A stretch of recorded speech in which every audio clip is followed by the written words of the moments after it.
જય સ્વામિનારાયણ વિદ્યાર્થી મિત્રો, ધોરણ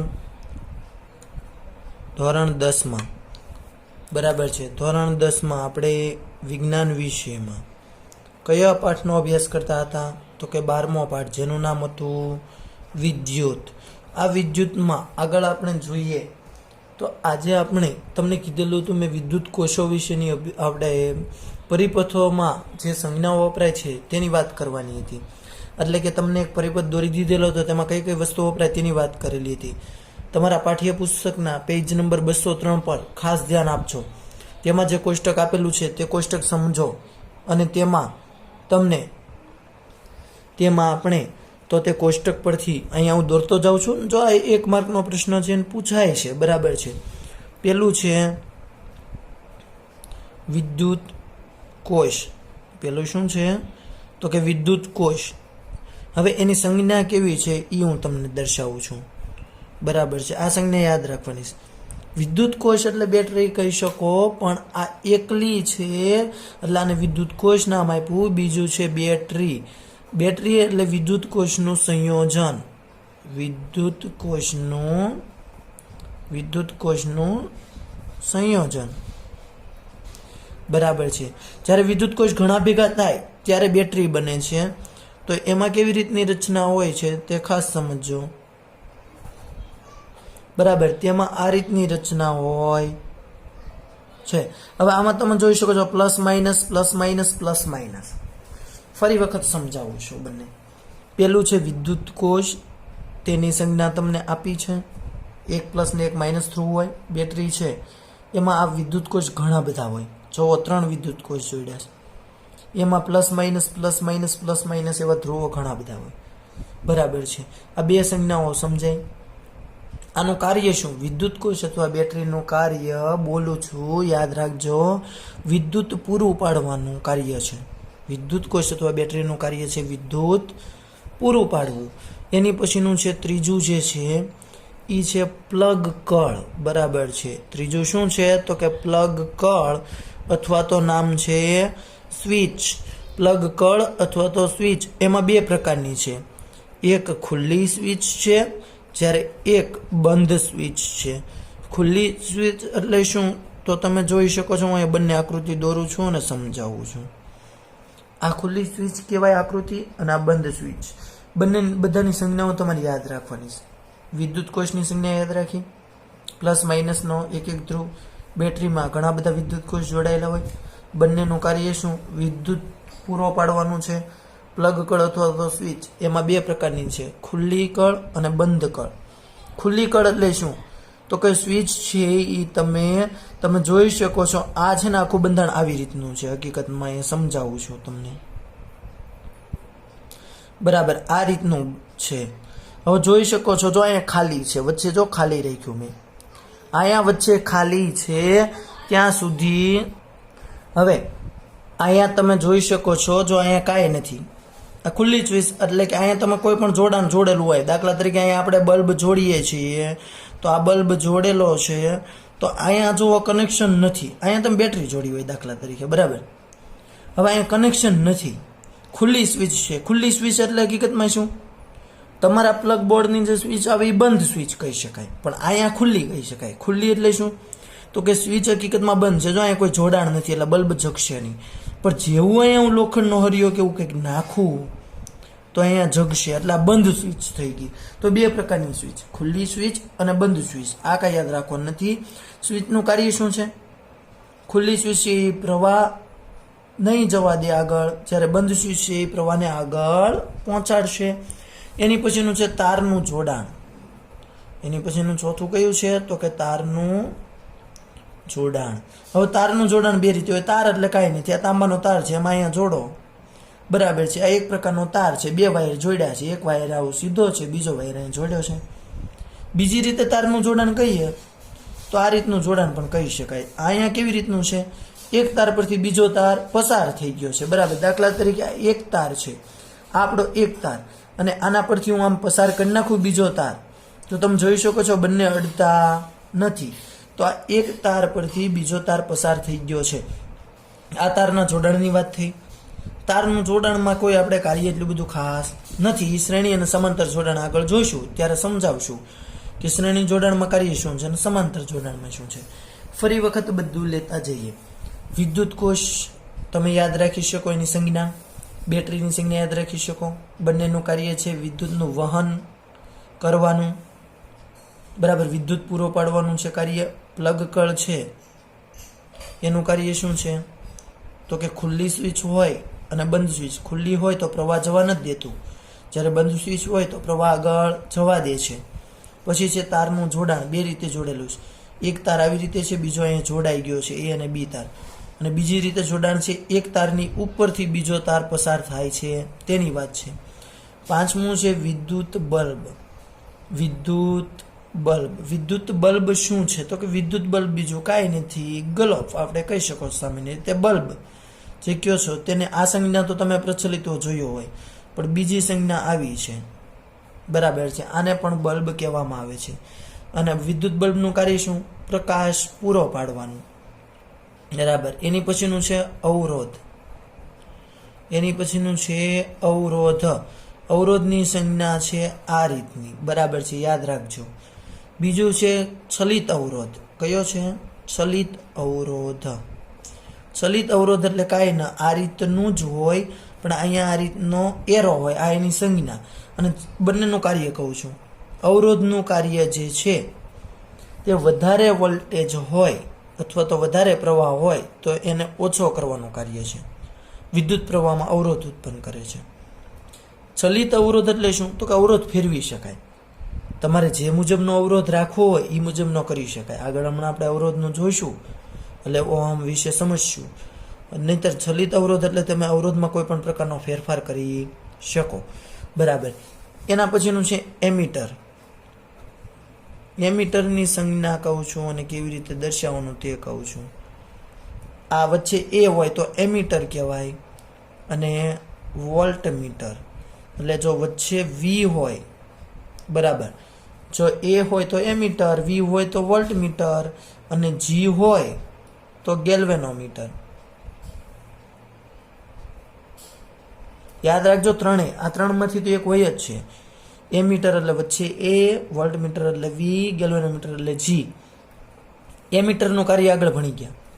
વિદ્યુત પ્રવાહની, બરાબર છે, વિદ્યુત પ્રવાહની શું કરે છે? વિદ્યુત પ્રવાહ માપવાનું કાર્ય કરે છે એમીટર. વોલ્ટમીટર છે એ ભણી ગયા આગળ આપણે, વોલ્ટેજ માપે છે, વિદ્યુત સ્થિતિમાન માપે છે. પણ ગેલ્વેનોમીટરનું કાર્ય યાદ રાખજો. એમીટરનું કાર્ય શું? વિદ્યુત પ્રવાહ માપવાનું. તો ગેલ્વેનોમીટર છે ને વિદ્યુત પ્રવાહની હાજરી તપાસે. જો બંને યાદ રાખજો, ગેલ્વેનોમીટર વિદ્યુત પ્રવાહની હાજરી તપાસે, એમીટર વિદ્યુત પ્રવાહનું માપન કરે. એટલે સમજાવું છું તમને. કોઈ બલ્બમાંથી વિદ્યુત પ્રવાહ પસાર થાય ને તો એ પસાર થાય છે કે નહીં, વિદ્યુત પ્રવાહ વહન પામે છે કે નહીં, તે જોવું હોય તો ગેલ્વેનોમીટરનો ઉપયોગ કરવો પડે. પણ કેટલો પ્રવાહ પસાર થાય એ જોવું હોય તો એમીટરનો ઉપયોગ કરવો પડે. ગેલ્વેનોમીટર ફક્ત પ્રવાહની હાજરી ચકાસશે, પ્રવાહ જાય છે કે નહીં તે જ તપાસશે. જ્યારે એનું માપન કરવું હોય પ્રવાહનું તો એમીટરનો ઉપયોગ કરવો પડશે. ફરી વખત બધાના કાર્યો અને સંજ્ઞા આપણે લઈ લઈએ. વિદ્યુત કોષ પ્લસ માઇનસ આપેલા છે તમને, બરાબર છે. એક પ્લસ ધ્રુવ હોય, બીજો માઇનસ ધ્રુવ હોય. બેટરી વિદ્યુત કોષનું સંયોજન લઈએ તો ઘણા બધા વિદ્યુત કોષ જોડાય છે. બંનેનું કાર્ય શું? વિદ્યુત ઉર્જા પૂરી પાડવાનું છે. પ્લગ કળ, સ્વિચ ખુલ્લી કે બંધ, ખુલ્લી હોય તો પ્રવાહ નહીં પસાર થવા દે, બંધ હોય તો પ્રવાહ પસાર થશે. તારનું જોડાણ જે તમે જોઈ શકો છો એક આ રીતે જ કરેલું છે, એક તાર સાથે બીજો તાર જોડાયેલો છે. બીજી રીતે તો કે એક તાર પરથી બીજો તાર પસાર થાય તેની વાત કરેલી છે. વિદ્યુત બલ્બની આ બંને આકૃતિ છે. કાર્ય પ્રકાશ પૂરો પાડવાનું. અવરોધ બે છે. એક સામાન્ય સીધો અવરોધ જેનું કાર્ય છે તો કે કોઈ પણ વિદ્યુત પ્રવાહ કે વોલ્ટેજ છે વિદ્યુત પ્રવાહને ઓછો કરવાનું કાર્ય છે, વોલ્ટેજ ઓછો કરવાનું કાર્ય કરે. ચલિત અવરોધ એટલે તો કે આપણી મુજબનો અવરોધ કરી શકાય, અવરોધ ફેરવી શકાય. તમને બે રીતની આમાં આકૃતિ આપેલી છે, આ રીતની પણ છે ને આ રીતની. અવરોધ ફેરવી શકાય, વધારે કે ઓછો અવરોધ તમે કરી શકો. આમાં ન કરી શકાય. આ સામાન્ય અવરોધ છે, એક જ અવરોધ રહે જે હોય, જ્યારે આમાં તમે ફેરફાર કરી શકો. જ્યારે ઇમ્પોર્ટન્ટ છે એ આ છે ત્રણેય, એમીટર, વોલ્ટમીટર અને ગેલ્વેનોમીટર. એમીટર છે એ વિદ્યુત પ્રવાહનું માપન કરે. ખાસ યાદ રાખજો, વિદ્યુત પ્રવાહનું માપન કરે. ગેલ્વેનોમીટર છે એ વિદ્યુત પ્રવાહની હાજરી તપાસે. જ્યારે વોલ્ટમીટર છે એ વિદ્યુત સ્થિતિમાન એટલે વોલ્ટેજ તપાસે છે. હવે આપણે ઓહમનો નિયમ ભણીએ. હવે કયા ટોપિક પર જઈએ આપણે? ઓહમનો નિયમ. તમને પ્રશ્ન પૂછાશે કે ઓહમનો નિયમ સમજાવો, પણ એની પહેલા તમને પ્રવૃત્તિ આપી છે. એ પ્રવૃત્તિ ખાલી આકૃતિમાં જોવાની છે, એ પ્રવૃત્તિ પૂછાતી નથી. બરાબર છે. પ્રવૃત્તિ તમારી આકૃતિમાં જોશો તો એક તમને પરિપથ આપ્યો છે, આપણે જોવાની પણ નથી, ફક્ત પરિપથ આપ્યો છે. પણ હું તમને કહીશ કે એમાં શું ફેરફાર થાય ને ઓહમનો નિયમ કેવી રીતે તારવશું. તો એ પ્રવૃત્તિ આપણે અહીંયા સાઈડમાં ખાલી સમજીએ. બરાબર છે. તમને જે કોષ્ટક આપ્યું કોષ્ટક પર ધ્યાન દેવાનું છે. અહીંયા ક્રમ આપ્યો છે. અહીંયા પરિપથમાં ઉપયોગ લેવાયેલા વિદ્યુત કોષની સંખ્યા આપી છે. બરાબર. અહીંયા આપ્યું છે એ વિદ્યુત પ્રવાહ આઈ આપ્યું છે. અહીંયા આપ્યું છે એ વી આપ્યું છે. અને અહીંયા વીના છેદમાં આઈ. સૂત્ર ભણી ગયા, વીના છેદમાં આઈ. આટલું તમને આપ્યું છે. આકૃતિ નથી જોવાની. બરાબર છે. જે ખાલી આકૃતિ તમે જોઈ શકો એ પરિપથ જ આપેલો છે. અહીંયા સામાન્ય આકૃતિ દોરું છું હું, તો તમને અલગ અલગ પ્રકારના વોલ્ટેજ જોડેલા આપેલા છે. બરાબર છે. અને આ રીતનું જોડાણ કરેલું છે જે તમે જોઈ શકો છો. હવે અહીંયા છે એ વોલ્ટમીટર જોડેલું છે, અહીંયા એમીટર જોડ્યું છે, અહીંયા કળ જોડી છે. ટૂંકમાં શું આપ્યું છે? આ વી. ટૂંકમાં તમને આ એક છે ને પરિપથ આપ્યો છે. પરિપથનો પ્રયોગ કરીને કોષ્ટક તૈયાર કરવાનું છે, પણ આપણે પ્રયોગ નથી કરતા એટલા માટે અહીં કોષ્ટક તમને સમજાવું છું કે અહીંયા ક્રમ આપેલો છે 1 2 3 4. બરાબર છે. કોઈ પણ આગળ લઈ શકો તમે. વિદ્યુત કોષ એક જોડેલો છે, 2 3 4 જોડેલા છે. હવે પ્રવાહ તમે જોઈશો તો ખાસ તમને કહી દઉં છું કે વિદ્યુત પ્રવાહ જેમ વધશે ને તેમ વિદ્યુત સ્થિતિમાન વધશે. એટલે શું થશે? તો કે વિદ્યુત પ્રવાહ દાખલા તરીકે 2 લ્યો, અહીંયા 4 લ્યો. બરાબર છે. અહીંયા 6, અહીંયા 3, અહીંયા 4, અહીંયા 8. જેમ જેમ જો આગળ જતા વિદ્યુત પ્રવાહ વધતો ગયો તેમ વોલ્ટેજ પણ વધતા ગયા. ફરી વખત ક્રમ આપેલો છે, વિદ્યુત કોષની સંખ્યા આપેલી છે 1 2 3 4. આ વિદ્યુત પ્રવાહ આપ્યો છે, વોલ્ટેજ આપ્યા છે અને વિના છેદમાં આપ્યો છે. આ ઉપરનું યાદ રાખવાનું. અહીંયા તમે કોઈ પણ ક્રમ લઈ શકો, અહીંયા પણ કોઈ પણ લઈ શકો, અહીંયા પણ લઈ શકો, પણ એટલું યાદ રાખવાનું તફાવત સરખો હોવો જોઈએ. જો અહીં 2 પછી 3, 3 પછી 4 ક્રમ સરખો, તો અહીંયા 4 પછી 6, 6 પછી 8, આમ એક હરોળનો ક્રમ સરખો હોવો જોઈએ. તફાવત બંને વચ્ચેનો. અહીં એક એકનો ગાળો રાખ્યો, 2 પછી 3, 3 પછી 4, 4 પછી 5. અહીંયા 2 નો ગાળો રાખ્યો. જો 4 પછી 2 ઉમેરો તો 6, 2 ઉમેરો તો 8. એટલે વિના છેદમાં આ કરશો. વી એટલે પેલું જુઓ તો બરાબર, પેલું જોઈને મને કયો જોઈએ એટલે ખબર પડશે.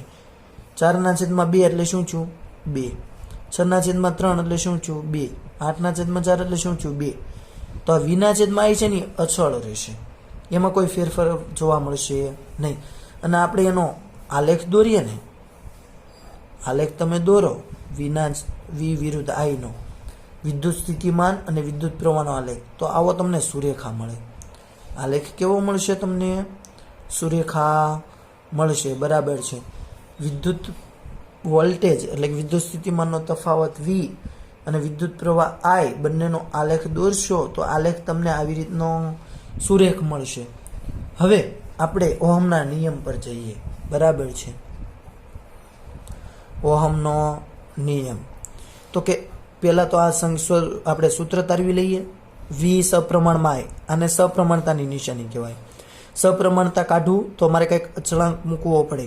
એટલે વી બરાબર આઈ તો એમને રાખ્યો, અચળાંક મેં કયો મૂક્યો? આર. આર એટલે અવરોધ. આ આર શું છે? તો કે અચળાંક છે. અને એને શું કહેવાય? તો કે અવરોધ. બરાબર. વી સપ્રમાણમાં આઈ એટલે વી બરાબર આઈ આર. આર અચળાંક છે, અવરોધ કહેવાય. હવે અહીંયા હું આરને સૂત્રનો કરતા કરું તો આઈ ગુણાકારમાં છે, આ બાજુ જાય તો ભાંગાકારમાં. આર બરાબર વિના છેદમાં આઈ. બરાબર છે. અહીંયા ફરી વખત સમજો, વીના છેદમાં આઈ આ બંને શું છે? અચળ છે. એ કોના પરથી જોયું આપણે? અહીંથી. જો સરખો રહે છે. હવે ઓહમનો નિયમ તમારે અહીંથી શરૂ કરવાનો છે કે ઈસવીસન 1827માં ઓહમ નામના વૈજ્ઞાનિકે ઈસવીસન 1827માં ઓહમ નામના વૈજ્ઞાનિકે કોઈ એક વાહક તારમાંથી પ્રવાહ પસાર કર્યો. તો તેના પરથી તેને નિયમ આપ્યો કે વાહક તારમાંથી પસાર થતો વિદ્યુત પ્રવાહ આય તે વાહક તાર પર લાગુ પાડેલ વિદ્યુત સ્થિતિમાનના તફાવતના સમપ્રમાણમાં હોય છે. બરાબર છે. યાદ રાખજો નિયમ. ફરી વખત બોલું છું, નિયમ. તમને એવો પ્રશ્ન પૂછાશે, આ બધી તો સમજૂતી હતી સમજવા માટે કે આઈ વધે તો વી વધે અને બંને છે એ અચળ હોય. વીના છેદમાં આઈ એટલે અચળ બને છે અને વી વિરુદ્ધ આઈનો આલેખ કેવો મળે એવો પ્રશ્ન પૂછાય તો એ સુરેખ મળે છે. હવે નિયમ, અને એ જ ખાસ સમજવાનો છે કે વાહક તાર ઈસવીસન 1827માં ઓહમ નામના વૈજ્ઞાનિકે વાહક તારમાંથી પ્રવાહ પસાર કરી એક નિયમ આપ્યો જેને ઓહમનો નિયમ કહેવાય. અને તે નિયમ નીચે મુજબ છે. શું નિયમ છે? તો એ બોલું છું, યાદ રાખજો. વાહક તારમાંથી પસાર થતો વિદ્યુત પ્રવાહ આય તે વાહક તાર પર લાગુ પાડેલ વિદ્યુત સ્થિતિમાનના તફાવતના સમપ્રમાણમાં હોય છે, જેને ઓહમનો નિયમ કહે છે. ફરી વખત, વાહક તારમાંથી પસાર થતો વિદ્યુત પ્રવાહ આય વાહક તાર પર લાગુ પાડેલ વિદ્યુત સ્થિતિમાનના તફાવતના સમપ્રમાણમાં હોય છે. પછી સૂત્ર તારવણી પૂછાય તો એ અહીંથી શરૂ કરવાનું. વી સપ્રમાણમાં આય. જ્યારે વીના છેદમાં આય કેવું છે? અચળ. સપ્રમાણતાની નિશાની કાઢીએ તો કંઈક અચળાંક મૂકવો પડે. એટલે વી બરાબર આઈ આર. આ આર છે એ અચળાંક છે. હવે આર એ અવરોધ કહેવાય. એટલે અવરોધનું સૂત્ર મેળવવું હોય તો આરને સૂત્રનો કરતા કરવો પડે. તો એને સૂત્રનો કરતા કર્યો તો આર બરાબર વીના છેદમાં આઈ. હવે આનો એકમ બરાબર વ્યાખ્યા જોઈ, સૂત્ર તારવણી જોઈ. એકમ છે એ ઓહમ છે. એકમ શું છે? ઓહમ. અને એને ઓમેગા સંજ્ઞા વડે દર્શાવાય. આ રીતની સંજ્ઞા દર્શાવાય. ઘોડાની નાળ હોય એ મુજબની સંજ્ઞા દર્શાવેલી છે. જો ઊંધી ઘોડાની નાળ, જે તમે જોઈ શકો છો. બરાબર. ખાસ યાદ રાખજો, એકમ કયો છે? એસઆઈ એકમ અવરોધનો ઓહમ કઈ સંજ્ઞા વડે દર્શાવાય? ઓમેગા વડે. સૂત્ર આર બરાબર વીના છેદમાં આઈ. હવે અહીંયા હું અવરોધનો એકમ મૂકું, આર બરાબર વીના છેદમાં આઈ. અહીંયા આરની જગ્યાએ શું મૂકું? 1 ઓહમ. બરાબર. વી એટલે 1 વોલ્ટ. બરાબર. વીનો એકમ વોલ્ટ હતો, આઈનો એકમ એમ્પિયર હતો, એટલે 1 એમ્પિયર મૂકું. 1 એમ્પિયર. જો અહીંયા સમજો, આપણે જે આ સૂત્ર તો આર બરાબર વીના છેદમાં આઈ, એના પરથી આપણે આગળ એક ભણી ગયા કે એકમને વ્યાખ્યાયિત કરવો, એટલે એકમની પણ વ્યાખ્યા દેવી. તો અહીંયા બધાને એકમ લખ્યા. અવરોધનો એકમ ઓહમ લખ્યો, વોલ્ટેજ વિદ્યુત સ્થિતિમાનનો એકમ વોલ્ટ લખ્યો, આઈનો એકમ વિદ્યુત પ્રવાહ લખ્યો, એમ્પિયર લખ્યો. હવે આના પરથી હું વ્યાખ્યા બનાવું છું. જો વાહકના બે છેડા વચ્ચે વિદ્યુત સ્થિતિમાનનો તફાવત 1 વોલ્ટ હોય, બે છેડા વચ્ચે વિદ્યુત સ્થિતિમાનનો તફાવત 1 વોલ્ટ હોય, તેમાંથી પસાર થતો વિદ્યુત પ્રવાહ 1 એમ્પિયર હોય, તો વાહકનો અવરોધ 1 ઓહમ કહેવાય અથવા 1 ઓમેગા કહેવાય. રહેશે યાદ? બરાબર. આ એકમની વ્યાખ્યા. તમને એમ પૂછે ઓહમની વ્યાખ્યા આપો તો આ ઓહમની વ્યાખ્યા થઈ, અથવા અવરોધના એકમની વ્યાખ્યા આપો. ફરી વખત બોલું છું વ્યાખ્યા. અવરોધની ઓહમની વ્યાખ્યા તો તમને ખબર છે. હવે અવરોધના એકમની વ્યાખ્યા. વાહક તારના બે છેડા વચ્ચે વિદ્યુત સ્થિતિમાનનો તફાવત 1 વોલ્ટ હોય, પસાર કરેલ પ્રવાહ 1 એમ્પિયર હોય, તો તે વચ્ચેનો અવરોધ છે 1 ઓહમ કહી શકાય. હવે આના સૂત્ર પરથી આર બરાબર વીના છેદમાં આઈ છે, તો અલગ અલગ સૂત્રો તમે બનાવી શકો. જેમ કે આમાં તમારે આઈ મેળવવો હોય તો આઈને સૂત્રનો કરતા કરો તો શું થશે? વીઆર થશે. અરે વીના છેદમાં આર. દાખલા તરીકે અહીંથી તમારે આઈને સૂત્રનો કરતા કરવો છે, આને સૂત્રનો કરતા કરવો છે, બરાબર છે, તો શું થશે? વીના છેદમાં આર આવું થશે. આવડે આ? બરાબર છે. એના 3 સૂત્રો બને જે આપણે જોઈ લઈએ. કઈ રીતે? આપણી પાસે એક સૂત્ર છે આર બરાબર વીના છેદમાં આઈ. આના પરથી મારે વીને સૂત્રનો કરતા કરવો હોય તો આઈ ભાંગાકારમાં છે, આ બાજુ જાય તો ગુણાકારમાં, એટલે વી બરાબર આઈ આર પણ થાય. પણ મારે હવે આઈની સૂત્રનો કરતા કરવો છે તો આઈ બરાબર શું થશે? આર ગુણાકારમાં છે, આ બાજુ જાય તો વીના છેદમાં આર. તો આ આરના સૂત્ર પરથી આ 3 સૂત્રો તારવતા આવડવા જોઈએ. એની 9માં તારવણી તમે શીખી ગયા છો. બરાબર. હવે તમને સમજાવી દઉં કે આ વાહકતાનો અવરોધ છે એ કોની પર આધાર રાખે. પેલું તો એ યાદ રાખજો કે અહીંયા જોઈ શકો છો તમે વાહકતાનો અવરોધ. જો અહીંયા અવરોધનું મૂલ્ય બમણું કરવામાં આવે તો વિદ્યુત પ્રવાહ અડધો થાય. એકબીજાને વ્યસ્ત કહી શકાય. જો કારણ કે અવરોધ છે ને એ વિદ્યુત સ્થિતિમાનના સમપ્રમાણમાં કહેવાય, જ્યારે આઈના વ્યસ્ત પ્રમાણમાં કહેવાય. અવરોધ વધે તો વોલ્ટેજ વધે, પણ અવરોધ વધે તો પાછા પ્રવાહ ઘટે. ફરી વખત સમજો, જો તમે આ આર અવરોધ બમણો કરી નાખો ને, ડબલ કરો ને, તો વિદ્યુત પ્રવાહ અડધો થઈ જાય. આને ડબલ કરો તો વિદ્યુત પ્રવાહ અડધો થઈ જાય. અને અવરોધનું મૂલ્ય કોની પર આધાર રાખે છે? તો ખાસ ધ્યાનમાં લેજો, તાપમાન હોય એ તાપમાનના ફેરફાર પર પણ આ આધાર રાખે છે. અને અવરોધ માપવાનું જે સાધન છે ને, અવરોધ માપવાનું સાધન ખાસ યાદ રાખજો. અવરોધ માપવાનું સાધન છે એ રિઓસ્ટેટ છે. શું નામ છે એનું? રિઓસ્ટેટ. અવરોધ માપવાનું જે સાધન છે તેનું નામ છે રિઓસ્ટેટ. તો વિદ્યાર્થી મિત્રો, અહીંયા સુધી આજે આપણે રાખીએ. એકવાર ધ્યાનથી ફરી વખત વિડીયો વ્યવસ્થિત જોઈ લેજો.